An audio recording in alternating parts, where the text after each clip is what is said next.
Hello, everyone. Welcome back to another amazing episode of 52 Authors, 52 Weeks.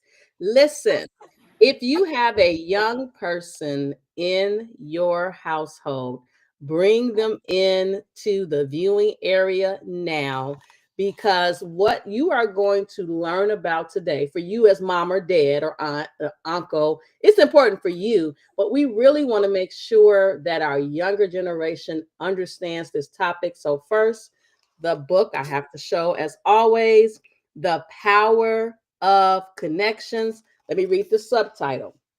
A Mentee's Guide to Networking Mastery. Welcome to the show, Dr. Janaya Hernandez. Hello, everyone. Very glad and very excited to be here. Now, listen, Dr. J, I got a bone to pick with you Let's do it. because I was looking at your LinkedIn profile and I was like, doctorate. I don't see doctor anywhere on the profile. So what's the deal? Are you a doctor or not? I'm a doctor. I earned all those letters. Yes. I'll give you the reason why I didn't put doctor on the book. I didn't want it to be too involved for the audience that I was trying to capture. Sometimes, especially in certain communities, when there's too many letters involved, they feel that we are far removed, right? We don't really know the message. And what's important to me is not really the recognition of my letters. Like I did that for me, but to capture the message that I'm trying to bring forth, Janaya needs to speak to the crowd and not so much Dr. J. Now, when you want to know, do I know what I'm talking about? Dr. J comes forth. And there was an important reason for that. Like I have many family members and friends, and they were like, why didn't you put your letters up there? And I was like, listen, those letters were for me. And to make sure that I had the information that I'm sharing. But I don't want the audience that I'm trying to capture to be hesitant to pick up the book. So that was the really main reason why it says Janaya Hernandez and not Dr. J. Okay, now what about on the LinkedIn profile? Because So I I had to like dig into your profile to find it. so again, I have a rainbow variety of audience that follow me. I have early careerists, I have mid careerists, I have veterans, I have mothers, I have mentees, and I like to build a genuine connection. So I can't give it all to you in the subtitle, right? I give you just a sprinkle, just enough. I have people that are in my inbox that says, hey, I see you went to Liberty. I went to Liberty. Or I have people that say, I see you going for your candidacy. And then it starts a conversation. And I'm like, oh, I finished. I finished last summer. I was very proud of that. But if we have nothing to continue to talk about, then what would be the power of that connection? So, I strategically give you just enough to want to be intrigued. And that's my advice that I give to mentees when I do my mentorships. I love it. Well, I was just making sure that you weren't like me. And I'll just share that initially when I graduated, it was rough just to get through the program, had lots of ups and downs. And I, for a while, did not even include it in my signature line and all of that. And my husband was like, listen, you worked very hard to be Dr. Campbell. You need to put that on everything. And then what really sealed the deal for me was I was working with a marketing company, and what they said to me really was eye-opening.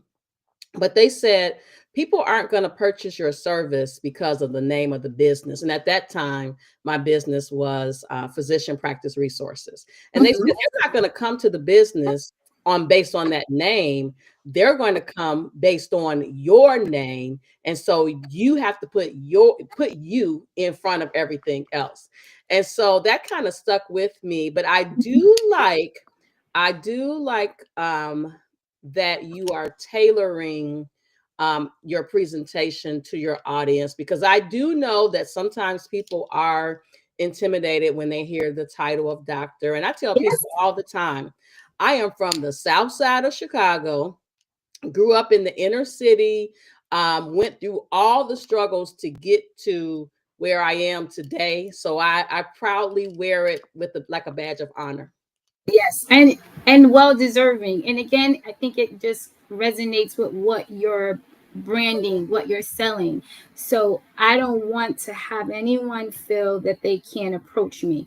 I appreciate that you're Dr. Campbell, because if I'm looking into consultation, I want someone with those letters behind their name that know what they're talking about. For my benefit, I want someone to be comfortable to network and communicate with me. And once they get to know me, they know all the letters, the whole alphabet soup. Like I don't hide anything, but I want to be able and be approachable.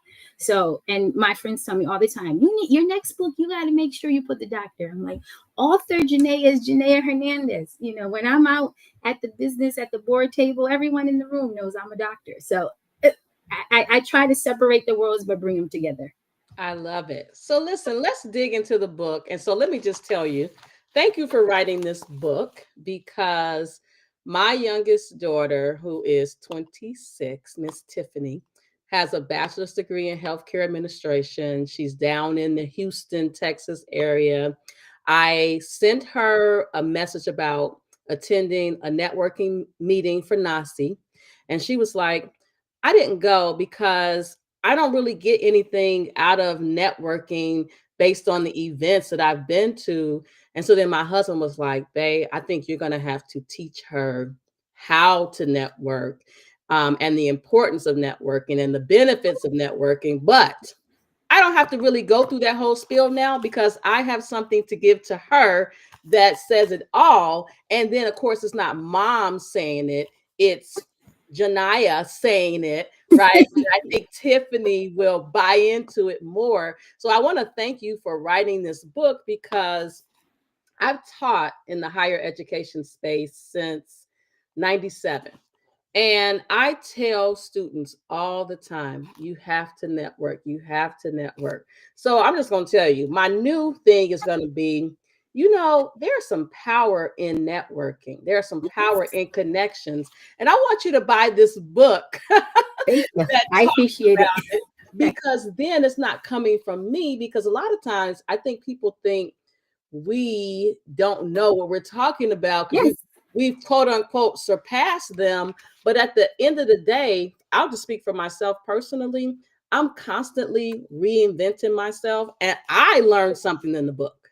Which I'm humbly grateful and very proud that it's doing what it's served to do. I wanted to make it relatable. That is very much what my brand is, being approachable. Not only do I, write about it, I practice it. And being in a mentorship role or even being a mentee, you have to have a way to communicate. Like communication is the base of our networking. And if you're not networking, you're not working. So that's always going to be your first job.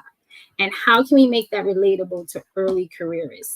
And that's why I purposely made the book an easy read. It's tailored for early careerists, but keeping in mind our mid-level and senior careerists can go back and learn something. Like you said, networking doesn't stop and learning doesn't stop. And you have to be able to keep up with the times, but keep something that's concrete. It's like that one blazer that's never gonna go away. I can pull it out every fall. Someone's gonna ask me where I got it from. I'm gonna say I had it for years. And that was the reason I wrote the book. So someone can say, I'm having difficulties. To your daughter's point, what am I going to get out of going to an HSC conference? Let me reference it and let me have some tools and a way to approach it so that I can make it beneficial for me. Because that's what you have to do when you go to these conferences. You need to make them beneficial for you. It's the actions beyond registration. That's the first part is the registration. Getting there is the hardest, and once you're there, you just need to know how to go about it. That's it. So listen, I know we're going to talk about the book, but now I'm just thinking there's probably a young person that wants to know a little bit more about how you got to where you are today. So like where did you start prior to becoming Dr. J? Oh, so I've had a long journey, and my journey has been, very colorful, very different. It's not typical. I started out in the military. I was a medic. When I retired, I was a sergeant. And it was, what are we going to do next? And I didn't become a nurse next. I actually went to school for a behavior analyst, and I was a behavior analyst for maybe 10 years. And then, maxed out in that world and was like, what's my next move? But my next move needs to be something that I can leverage and, stay involved, and I have to be committed to it. And I've always liked healthcare. I knew from very on that I wanted to be a nurse. So I was like, I'm going back to nursing school. And I was lucky when I was in nursing school. I kept that same mindset. I've been networking since I probably was a little girl. It's just in me. So, I had a great grandmother who, set those rules, and she was like, whoever you involve yourself with is how your image is portrayed, even if it's not you. So, I kept those tools in mind, and that's how I navigated throughout the world. Like, I made meaningful connections with people, not just saying that I'm, utilizing them to my benefit, but learning and growing for them. So I'm very particular who is in my circle and who I'm making these connections with. And I pass that information on to my own children. I live and breathe it every day. And from there, I went from nursing to operations, fell in love with operations. I probably will retire doing operations. And I just kept growing from that career path. That's how I got to where I am today. I love it. Well, so first, thank you for your service. Thank you.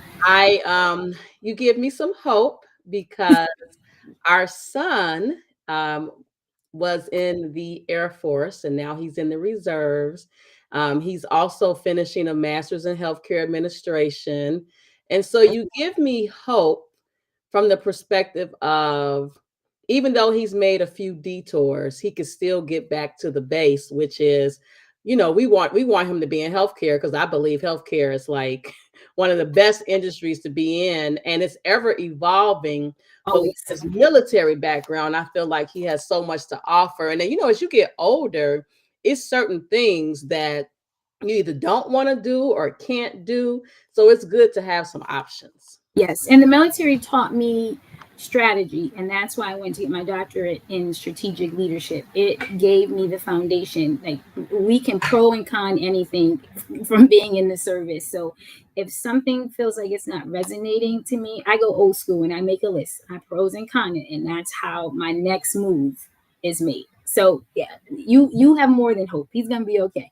Yes, yes. Well, as parents, we like to protect and guide our I was going to say students, protect and guide, protect and guide them. And but when I think back being younger, my parents tried to steer me down one path, but I turned out all right. I'm still breathing and still You turned happy. out more than all right. You turned out Right, more than okay. right. Listen, you're going to pass the skills that you've acquired, right, throughout your career, and they're going to pick and choose what resonates with them and turn it, at some point we just have to say we've done okay.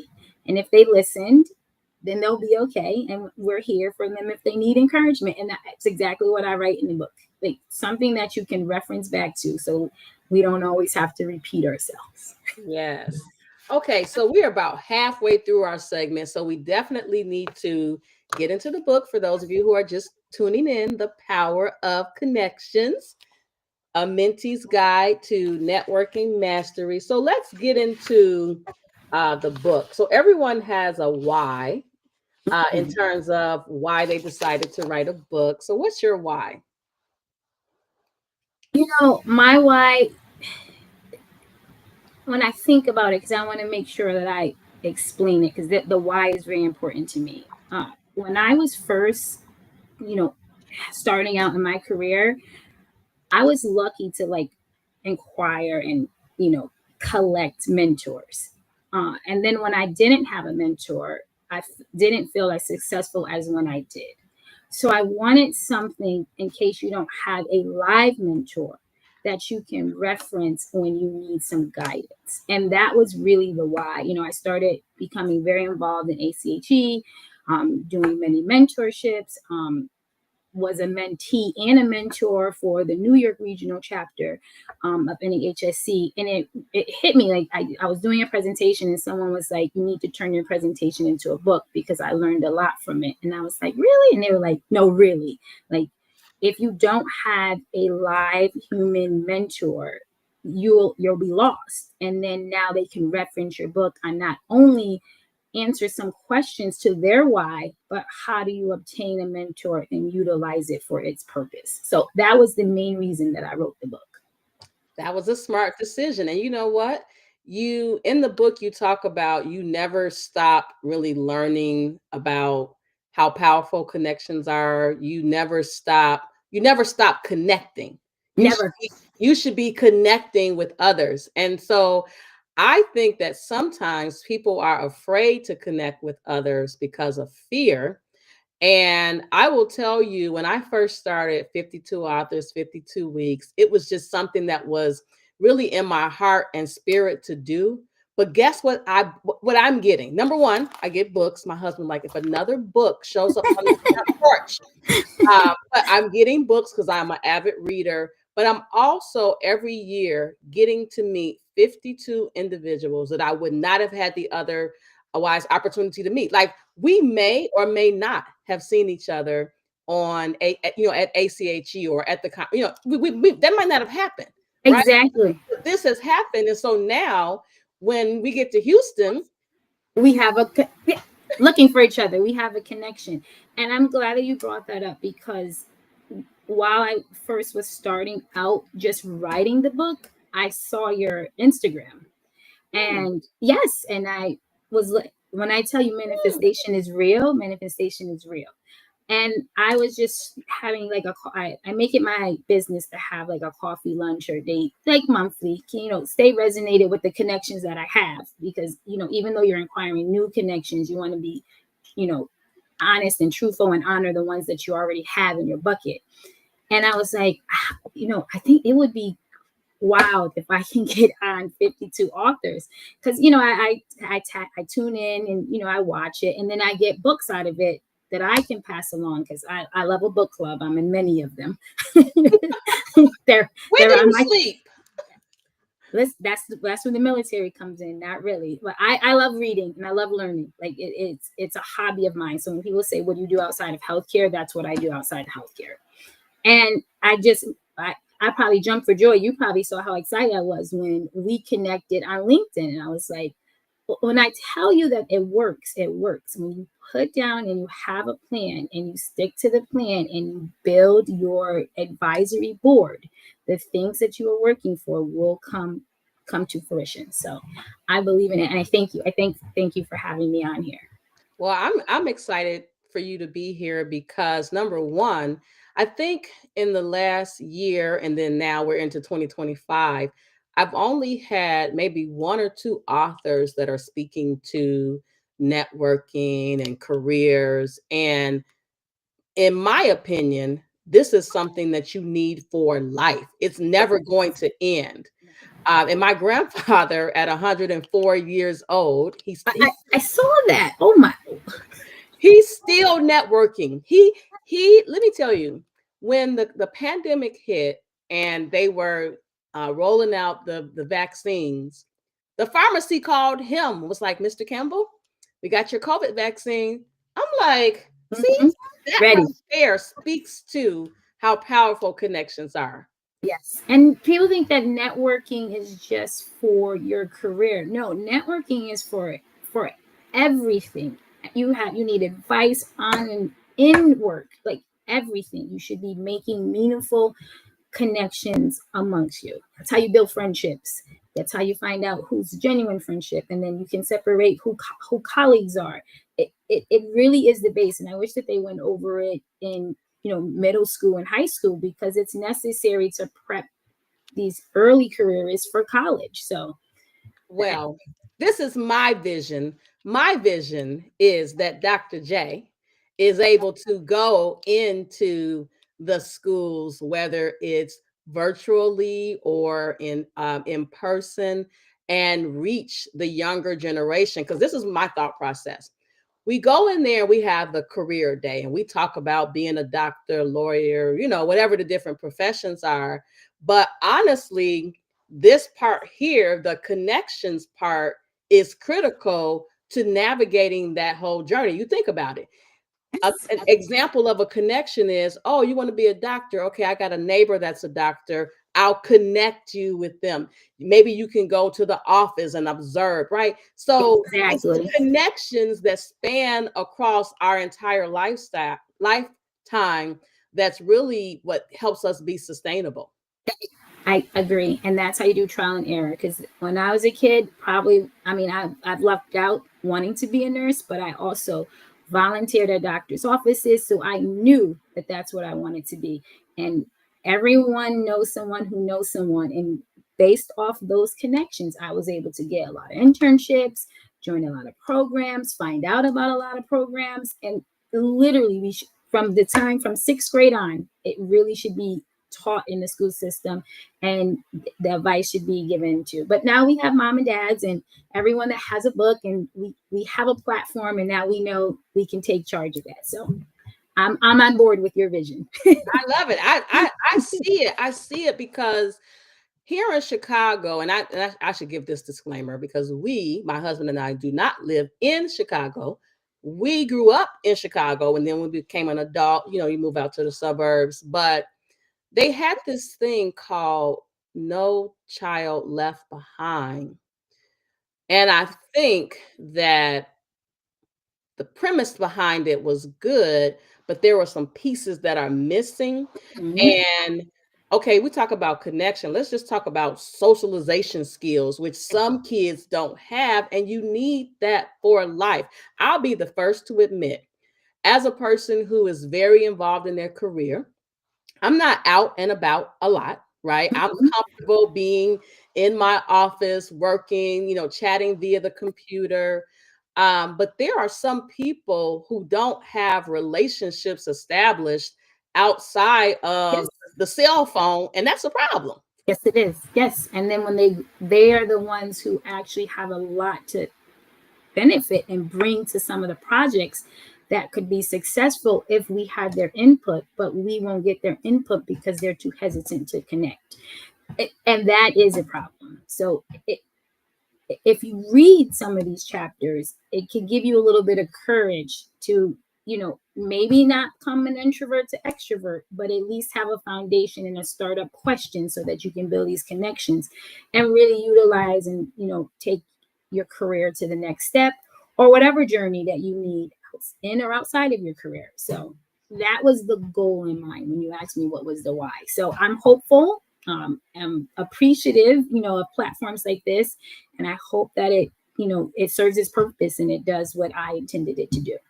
Well, after we get off of air, I got some thoughts for you on I have some thoughts for you that you probably weren't even expecting to receive, but I'm gonna give them to you, but I can't tell everybody else. So No it'll worries. be No worries. after we log off of here because I got something for you. So we are almost out of time, and I don't believe in telling everybody everything that's in the book, but because I want them to buy the book. You can get Me it. too. I want you guys to buy the book too. So what would you say? So the book has 10 chapters, but walk us through a little bit about the book. I think by now people should know, what they could expect from reading the book. I told you at the young, tender age, 51, I got something out of the book. So what are some things you want our listening, viewing audience to know about the book other than what you've already said?